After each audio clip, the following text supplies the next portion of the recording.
আসসালামু আলাইকুম গাইজ। এখন দেখাবো কিভাবে আপনি আপনার হার্ড ডিস্ককে MBR থেকে জিপিটি মোডে কনভার্ট করবেন। তো এখানে দেখা যাচ্ছে ইউএফআই মোডে আপনার হার্ড ডিস্কটি জিপিটি পার্টিশন ছাড়া MBR পার্টিশনে কখনো উইন্ডোজ ইনস্টল হবে না।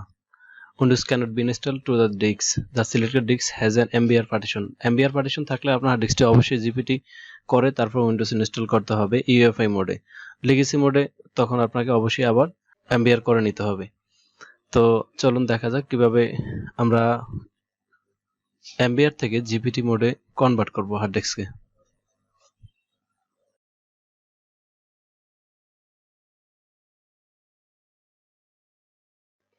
এখন আমরা শিফট কি প্লাস F10 বাটন চেপে উইন্ডোজ কমান্ড প্রম্পট চালু করব। তারপর এখানে ডিস্কপার্ট লিখে এন্টার দেব।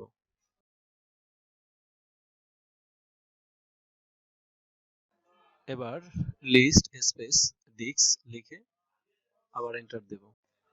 এবার সিলেক্ট ডিস্ক 0 লিখে এন্টার দেব। এবার ক্লিন লিখে এন্টার দেব।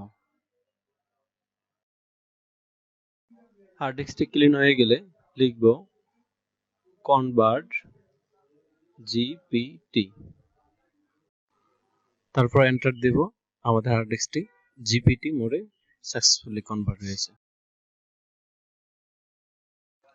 এখন আপনার পছন্দ মতো পার্টিশন করে ইউএফআই মোডে উইন্ডোজ ইনস্টল করতে পারবেন। ধন্যবাদ আমার ভিডিওটি দেখার জন্য। আশা করি ভিডিওটি ভালো লাগবে। আর ভিডিওটি ভালো লাগলে ভিডিওতে লাইক, কমেন্টস, শেয়ার করবেন, সাথে চ্যানেলটি সাবস্ক্রাইব করে যাবেন।